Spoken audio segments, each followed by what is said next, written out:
ओम श्री परमात्मने नमः। Hello friends, आज हम करेंगे भगवत गीता अध्याय 14 और फ्रेंड्स आज हमारे 50 एपिसोड हो गया है और फ्रेंड्स आज हम करेंगे श्लोक 1 से। सो फ्रेंड्स पिछले अध्याय में भगवान श्री कृष्ण ने बताया था the difference between the body and the soul.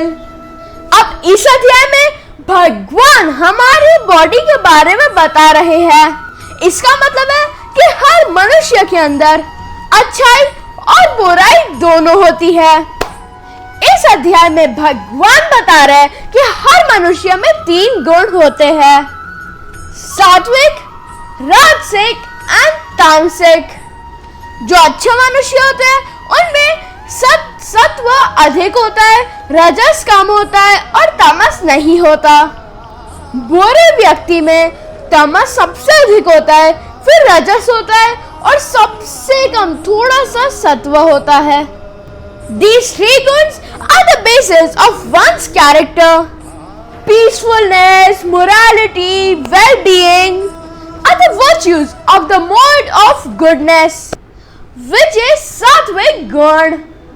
Those who have endless desires and ambitions and work towards the worldly enhancements, they are in the mode of passion, which is rajasic gun.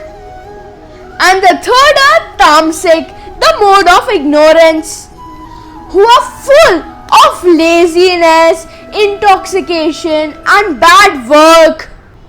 और इन 3 गुणों के जो ऊपर उठता है वो मोक्ष को प्राप्त होता है। इस अध्याय में भगवान श्री कृष्ण बता रहे हैं simple solution to break free from this gunas.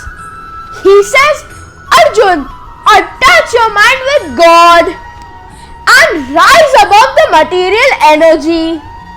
ये सुन के अर्जुन की इच्छा बढ़ गई है ये 3 गुणों के बारे में जानने की। अब अर्जुन के क्वेश्चंस को आंसर करने के लिए भगवान Shri Krishna explains these 3 gunas elaborately and systematically as he always does. जैसे भगवान श्री कृष्ण ने अर्जुन से एक छोटा सा प्रश्न पूछा कि अर्जुन तुम मुझे ये बताओ कि यहाँ उपस्थित जितने भी योद्धा हैं उनमें से तुम्हें कौन से योद्धा में कौन से गुण लग रहे हैं। तब अर्जुन ने अपने नॉलेज के अनुसार भगवान श्री कृष्ण को बताया कि महामहिम भीष्म में सात्विक मोर है और तमस भी है। तमस कैसे फ्रेंड्स पितामह भीष्म में? वो इसलिए क्योंकि उन्होंने अपना पूरा जीवन सात्विक रूप में जिया, पर अभी वो अधर्म के पक्ष में खड़े हैं। उन्हें पता है कि दुर्योधन अधर्मी है, फिर भी वो उसका साथ दे रहे हैं। That is mode of ignorance. So पितामह भीष्म में सात्विक अधिक है, पर थोड़ा सा तमस भी है। फिर अर्जुन दुर्योधन को डिस्क्राइब कर रहे हैं। अर्जुन ने कहा कि दुर्योधन राजसिक है। He is full of desires and passion. उनकी इच्छाएं समाप्त होती ही नहीं है, उन्हें हमेशा कुछ ना कुछ अधिक चाहिए ही है। So he is mode of passion, राजसिक। फिर वो कहते हैं दुशासन के बारे में। अर्जुन कहते हैं कि दुशासन कंप्लीटली तामसिक है, मोड ऑफ इग्नोरेंस। उसे कुछ नहीं पता कि क्या सही है और क्या गलत है। जैसा दुर्योधन उसका बड़ा भाई कहता है वो ऐसा ही वैसा ही करता है, बिल्कुल इग्नोरेंट ही है। अर्जुन ऐसे श्री कृष्ण को अपने नॉलेज के अनुसार बता रहे हैं। अब अर्जुन बोल रहे हैं कि हे माधव, अब आप मुझे इन 3 गुणों के बारे में विस्तार से बताइए। श्लोक 1 यहाँ श्री कृष्ण कह रहे हैं, इस श्लोक में भगवान कह रहे हैं कि प्रकृति is responsible for creating the field of activities for the पुरुष। वो कहते हैं कि this does not happen independently but under the direction of परमात्मा who is seated within the body of all the living beings. भगवान कह रहे हैं कि मैं इस परम ज्ञान को तुम्हें फिर से कहूंगा अर्जुन, जिसके प्राप्ति से ऋषि मुनि को भी सिद्धि प्राप्त हो जाती है। श्लोक 2, यहाँ श्री कृष्ण अर्जुन को कह रहे हैं कि इस ज्ञान की प्राप्ति जिन्हें हो जाती है वो फिर से माँ के गर्भ में नहीं आते, वो मेरे धाम को आते हैं। ये जो 3 गुण है, they are the cause of bondage and the knowledge of them will illumine the path out of bondage। इस श्लोक में श्री कृष्ण ने यूज किया वर्ड व्यथंती एंड धर्मयम। व्यथंती का मतलब है कि जिसे भी ये नॉलेज प्राप्त है, they will not experience misery, और सधर्मयम का मतलब है that they will acquire a similar divine nature as God himself। जब आत्मा इस मटेरियल एनर्जी से रिलीज होती है, it comes under the dominion of God's योग माया एनर्जी, और भगवान की जो एनर्जी है that is ज्ञान, प्रेम, ब्लेस, और एज अ रिजल्ट आत्मा का नेचर परमात्मा जैसे हो जाता है। श्लोक 3 and 4 यह श्री कृष्ण समझा रहे हैं, जैसे चैप्टर 7 और 8 में मैंने बताया था कि material creation follows the cycle of creation, maintenance and dissolution, और डिसोल्यूशन के समय जो आत्मा परमात्मा से विमुख होती है, who have their backs toward God, remains in a state of suspended animation within the body of Mahavishnu। जो प्रकृति है that lies unmanifest in God's big stomach।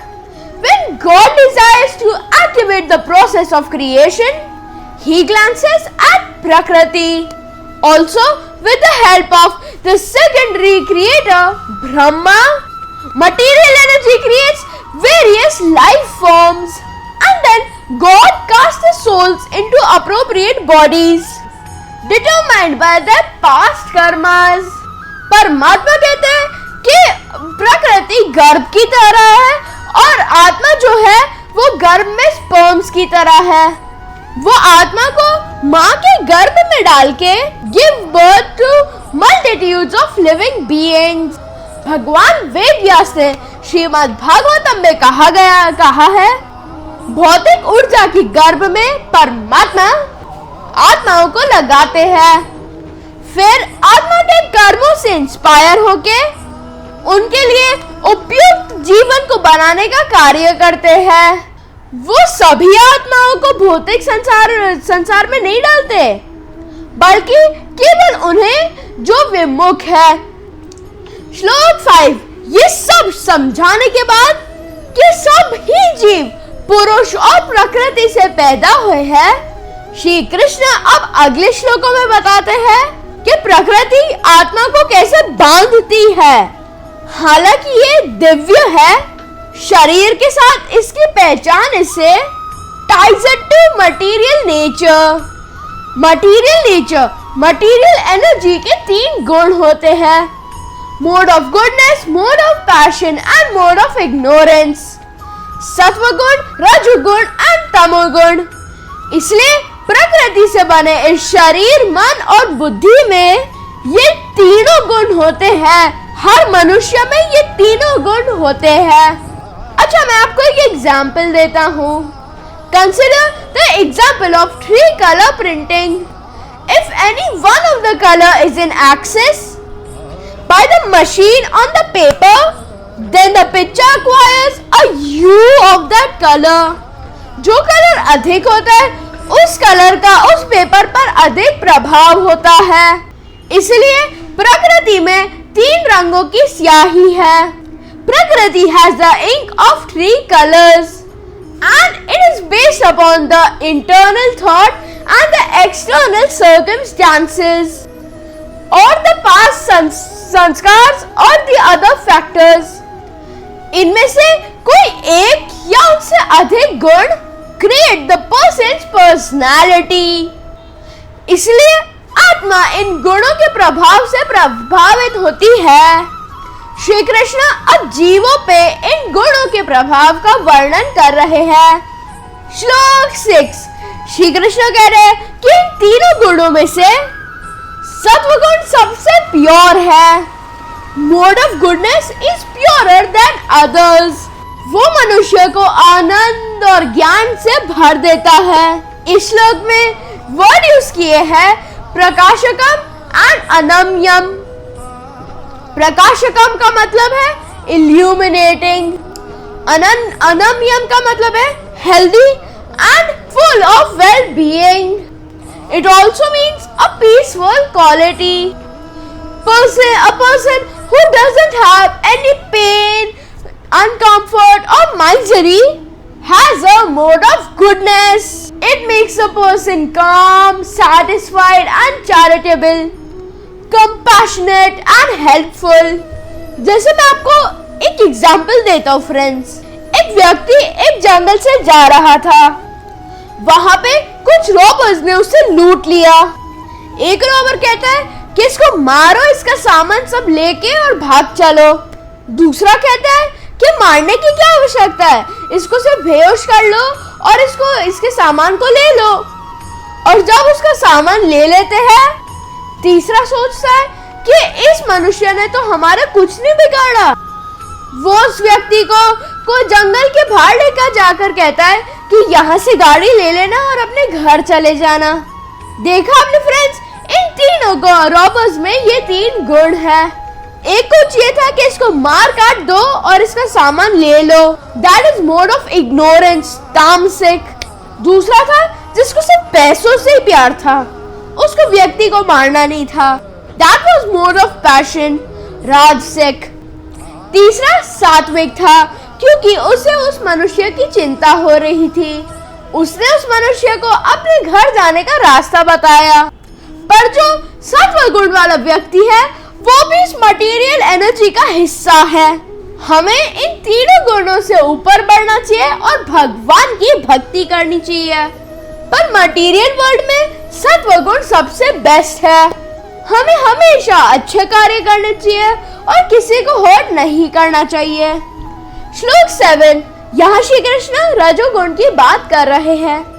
And how it binds the soul to material existence.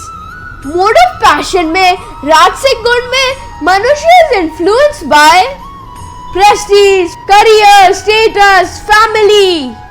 राजसिक गुण वाला व्यक्ति इन्हीं सब भौतिक सुविधाओं को अपने जीवन का सुख मानता है।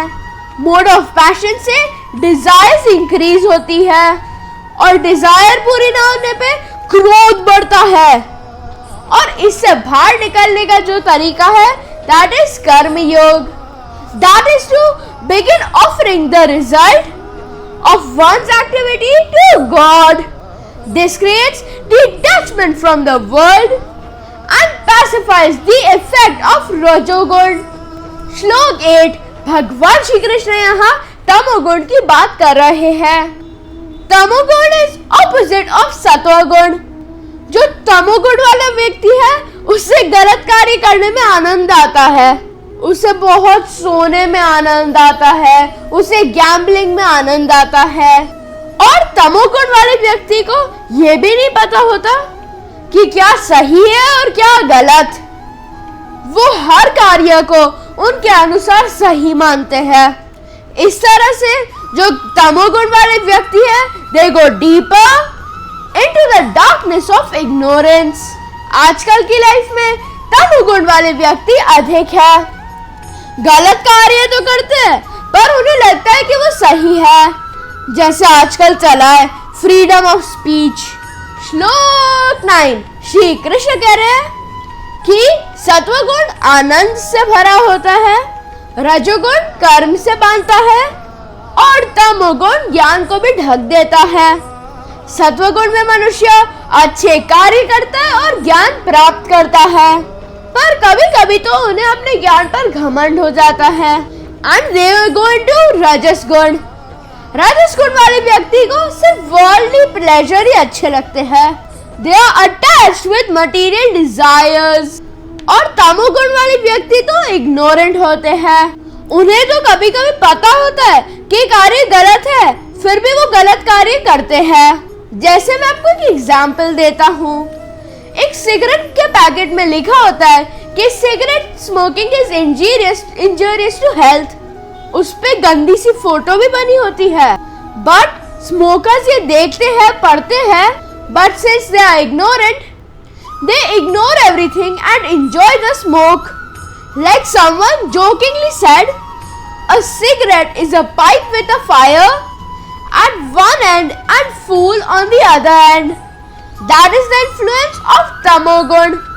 श्लोक 10 यहाँ श्री कृष्ण कह रहे हैं। अब यहाँ श्री कृष्ण बता रहे हैं कि कैसे एक ही व्यक्ति में ये तीनों गुण ऊपर नीचे होते रहते हैं। व्यक्ति एक ही है, हो सकता है कि उसमें सात्विक भी हो, पर कैसे उसमें राजसिक और तामसिक भी आ जाता है। ये तीनों गुण मटेरियल एनर्जी से बने हैं, जिससे हमारा मन बना है। इसलिए तीनों गुण हमारे मन में उपस्थित है। इनकी कंपैरिजन आप कर सकते हो तीन पहलवानों से। एक पहलवान इसको नीचे गिराता है, फिर ये उसको नीचे गिराता है, फिर ये उसको नीचे गिराता है। कभी पहला ऊपर होता है, कभी दूसरा ऊपर होता है, कभी तीसरा ऊपर होता है। इस प्रकार हमारे अंदर ये तीनों गुण उपस्थित है, पर हम इन तीनों गुणों के बीच में डोलते रहते हैं। कभी कभी हम बहुत गुड बॉय बन जाते हैं और अच्छे कार्य करते हैं। जैसे मैं आपको एक एग्जाम्पल देता हूँ। लेट्स से मेरे मम्मी पापा बाहर घूमने गए हैं। वो बोलते हैं कि आदि आज आप अकेले हो घर पे, आपका ध्यान रखना, पर मैं आपको होमवर्क देके जा रही हूँ, ये होमवर्क अच्छे से कर लेना। फ्रेंड्स, आपको क्या लगता है? मुझे लगता है मैं थोड़ा सात्विक हूँ। अब मैं आपको एग्जाम्पल देता हूँ कि कैसे मेरा सत्व रजस में जाता है और रजस तमस में जाता है। पर जैसे ही मम्मी पापा ने बाहर जाने का बोला, मैंने कहा ये होम अलोन, मैं टीवी देखूंगा, आईपैड खेलूंगा, मस्ती करूंगा। मैं सात्विक था, पर मेरे अंदर ये डिजायर्स आ गई, विच मेड मी राजसिक। अब मैं बड़े आराम से आईपैड खेल रहा हूँ, टीवी देख रहा हूँ, पॉपकॉर्न खा रहा हूँ। I am enjoying my self. So from सात्विक आई हैव बिकम राजसिक। And now suddenly my mom calls and says, आदि होमवर्क किया। अब मुझे गुस्सा आने लगता है कि टीचर ने मुझे इतना होमवर्क क्यों दिया, मेरा सारा समय बर्बाद किया। मुझे टीवी देखना था, आईपैड खेलना था, पर अब मुझे होमवर्क करना पड़ेगा। गंदी टीचर, गंदी mom. So from rajas I fell into tamas। देखा फ्रेंड्स, मैं कैसे सात्विक लड़का था, फिर कैसे राजसिक पे आया और कैसे तामसिक पे आ गया। भगवान श्री कृष्ण यहाँ यही समझा रहे हैं कि कैसे सब मनुष्य में सभी गुण होते हैं, पर हमें ये सोचना चाहिए कि हमें हमारे सत्व गुण को बढ़ाना चाहिए। जैसे मैं दूसरा एग्जाम्पल देता हूँ। मेरे मम्मी पापा बाहर गए और बोला कि आदि आप अकेले हो तो होमवर्क कर लेना। मैं अकेला एक अच्छे बच्चे की तरह, जब मम्मी पापा घर पे नहीं थे, मैंने अच्छे से होमवर्क कर लिया। मैं प्रसन्न हो रहा था मन ही मन कि मेरी मॉम और टीचर बहुत प्रसन्न होंगे कि मैंने होमवर्क कर लिया। अब मैं वेट कर रहा हूँ कि माँ आए और मैं उन्हें होमवर्क दिखाऊं। मैंने अच्छा कार्य किया तो मैं सात्विक लड़का था, तो मैं सात्विक ही रहा। सिमिलरली भगवान श्री कृष्ण यही कह रहे हैं कि आपको हमेशा सत्व में रहना चाहिए। It is like percentage in your body, friends. Make sattvic 80%, rajasic 20%, and 0% tamas. That makes you the material world का material man. और yes, भगवान की भक्ति कीजिए ताकि हम इन सब से ऊपर उठे and try to become 100% सात्विक। तो आप क्या करेंगे फ्रेंड्स? सात्विक रहेंगे, तामसिक रहेंगे या राजसिक रहेंगे? स्वयं विचार कीजिए। मैं आता हूँ कल। श्री कृष्ण शरणम मामा। क्या मेरे ज्येष्ठ ने आपको सत्व, रज और तमोगुण के बारे में बताया? मैं आपको एक एग्जाम्पल देता हूँ। जैसे आजकल की लाइफ में वो होता है ना, यिंग एंड यांग, मतलब बुरे मनुष्य में भी अच्छाई होती है और अच्छे मनुष्य में भी बड़ा बुराई होती है। भगवान यही सिखा रहे हैं, सात्विक बनिए और सब्सक्राइब कीजिए। मेरे बाल छोटे, मैं बॉय हूँ। ओके।